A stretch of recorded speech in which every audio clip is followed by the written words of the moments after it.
akan caci maki, celaan, hinaan, tuduhan yang luar biasa. Tiba-tiba diganti pas bersamaan dengan dalam tanda petik kasus yang menjerat Pak Romi, Pak ya.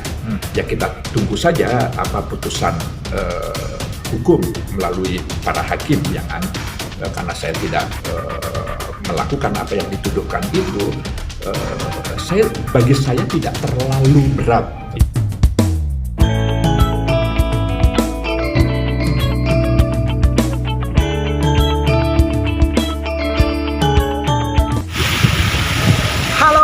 Assalamualaikum warahmatullahi wabarakatuh. Para saudara, para konco dimanapun Anda berada, kembali lagi saya Ferdi Setiawan Mas Blangkon hadir di hadapan Anda. Saya akan mengajak Anda untuk berbincang santai dengan Bapak Lukman Hakim Saifuddin, mantan Menteri Agama di era pemerintahan Susilo Bambang Yudhoyono dan Bapak Joko Widodo. Tentu tetap saksikan The Blangkon TV. Blak-blakan, no kontroversi.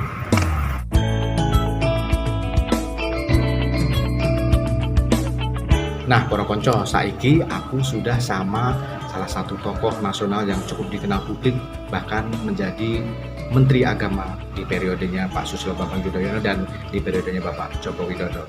Beliau adalah Bapak Lukman Hakim Saifuddin. Selamat siang, Pak. Ya, selamat siang. Apa kabar Pak? Baik, alhamdulillah. Pak, kegiatannya apa nih Pak selama ini, Pak? Setelah pensiun dari purna tugas dari Menak, Pak? Iya, ya kita tahu beberapa bulan terakhir ini kita mengalami pandemi, jadi kita lebih banyak bahkan hampir seluruh waktu yang ada itu kita tetap berada di rumah saja. Tapi meskipun berada di rumah, sebenarnya banyak aktivitas yang bisa kita ikuti, aktivitas di luar.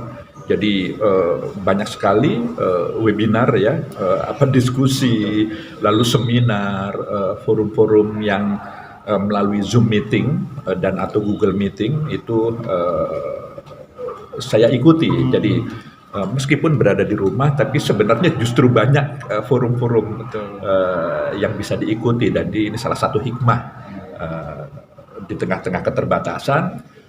Sebenarnya juga ada keleluasaan yang bisa kita lakukan. Iya Pak, karena banyak yang kangen nih Pak dengan sosok Lukman Hakim Saifuddin. Setiap mau lebaran, setiap mau puasa pasti selalu nongol di TV. Sekarang beliau sudah tidak aktif lagi, tapi mungkin masih aktif dalam kegiatan webinar-webinar seperti itu. Pak, hikmah yang bisa Bapak sampaikan kepada masyarakat setelah tidak menjabat, kayak ada kayak power syndrome gitu Pak. Ngalamin nggak sih itu Pak? Enggak lah, yang saya rasakan justru kemerdekaan. Sekarang setelah tidak lagi menjabat, tentu waktunya jauh lebih bebas dan saya bisa melakukan banyak hal yang dulu sulit sekali saya lakukan ketika masih menjabat. Bahkan sekarang bisa dibilang kembali ke keluarga Pak ya.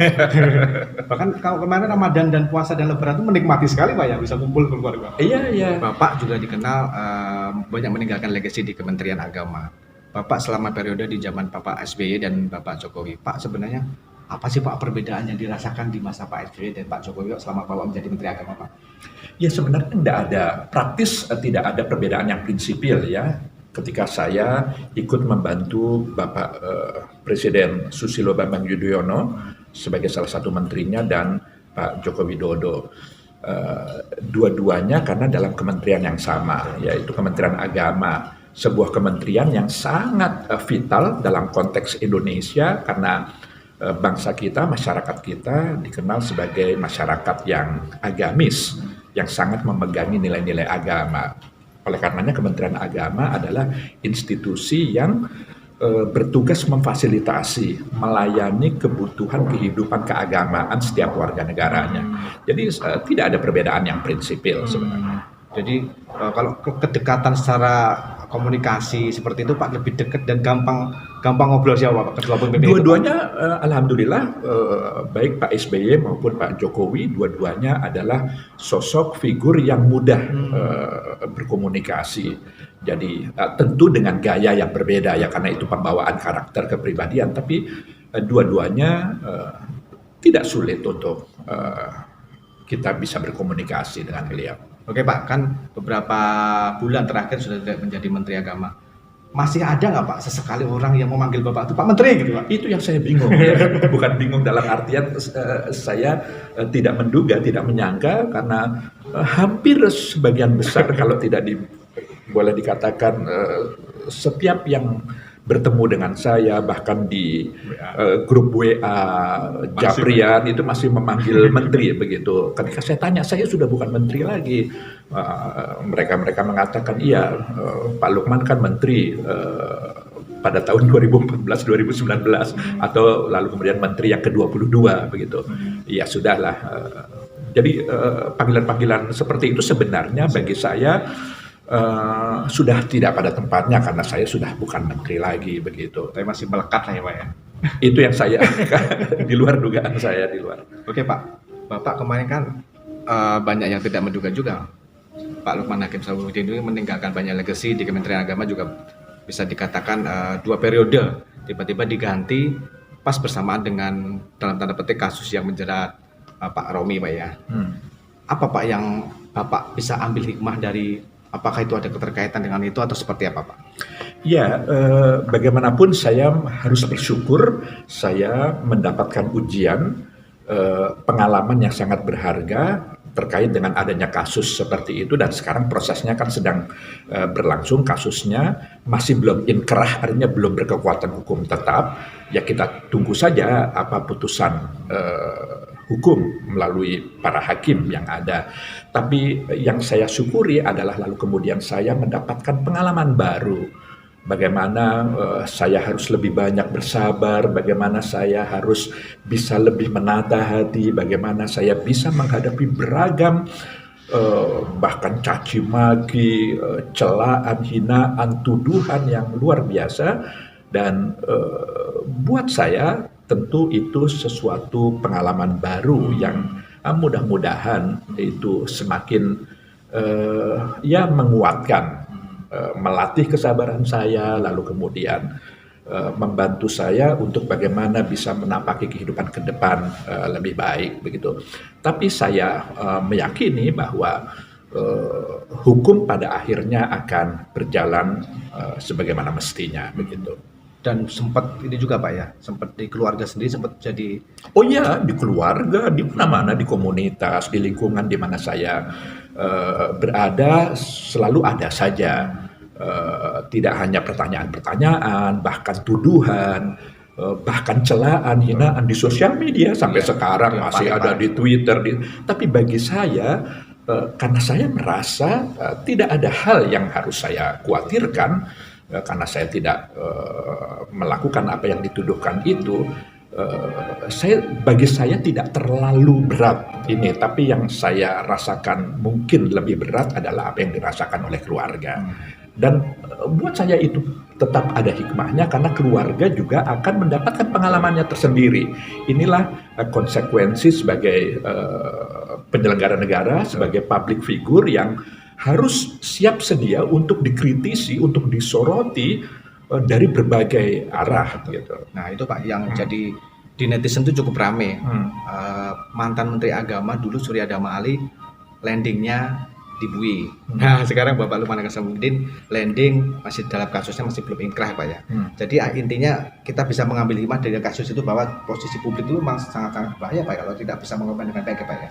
Jadi yang penting adalah kita senantiasa memiliki niat dan tindakan baik.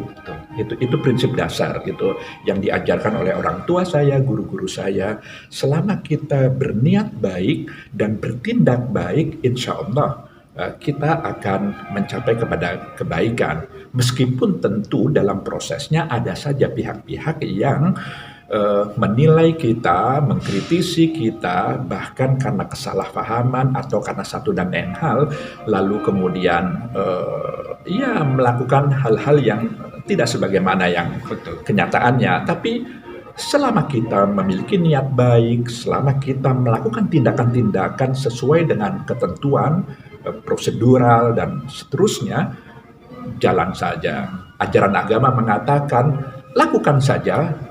Insya Allah nanti Tuhanmu, Nabimu, dan orang-orang baik akan menilai apa yang kamu lakukan. Jadi intinya jangan baperan gitu aja.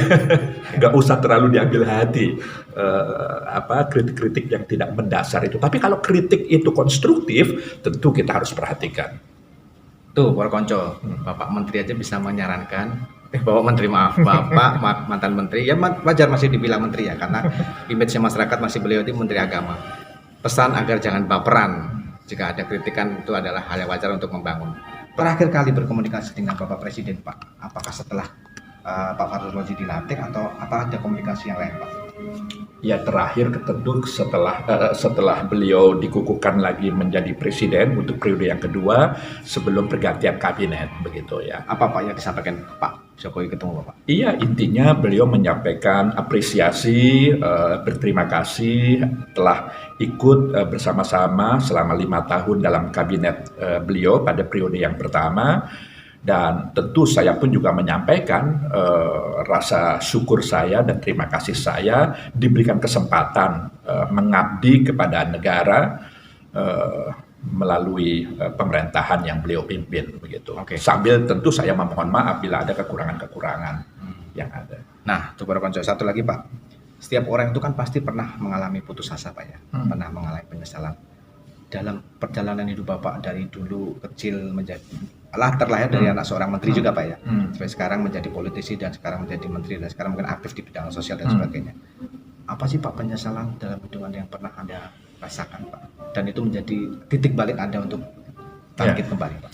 Ya, saya sekali lagi saya merasa bersyukur bahwa saya tidak punya kamus gagal dalam hidup saya. Jadi tidak ada yang perlu saya sesali. Dalam artian lalu kemudian itu sesuatu yang membuat saya depresi, membuat saya putus asa, lalu kemudian karena begini, setiap kejadian yang ada pada diri kita itu hakikatnya adalah kehendak Tuhan yang Maha Kuasa, takdir Tuhan. Dan Tuhan tidak pernah mentakdirkan buruk kepada hambanya. Jadi kalau kita melihat atau menilai bahwa ini sesuatu yang tidak sebagaimana yang kita harapkan, sebenarnya bukan gagal. Karena selalu ada saja hikmah. Pasti ada sisi kebaikan dari apa yang sepintas kita nilai itu sesuatu yang buruk atau gagal dalam istilah kita. Padahal ya gagal itu ada kan istilah kan gagal itu kesuksesan yang tertunda itu macam-macam lah.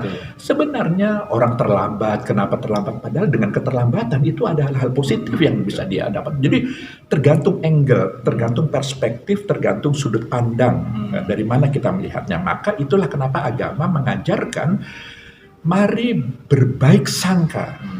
Positive thinking itu yang selalu ditekankan oleh agama, karena memang sebuah kejadian itu selalu mengandung positif dan negatif.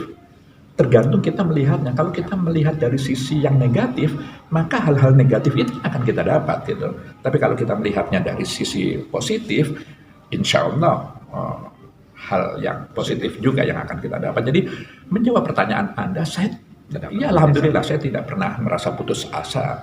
Apa yang tidak sebagaimana saya harapkan, saya meyakini ada yang lebih baik yang sedang disembunyikan oleh Tuhan untuk suatu saat nanti dimunculkan. Itu para sedulur. Jadi selalu ada hikmah di balik peristiwa. Dan kegagalan itu bisa menjadi sebuah motivasi untuk lebih bagus, lebih baik. Kita perlu belajar banyak nih dengan filosofinya Pak Lukman Hakim Safruddin ya. Sinau bareng cukup sekian. Habis ini kita saksikan segmen Guyon Waton. Kita akan mencoba memberikan pertanyaan nakal buat Pak Menteri. Tetap di The Blangkon TV. Lebih memilih untuk menjadi Ketua Umum P3 atau Ketua BPN Pak?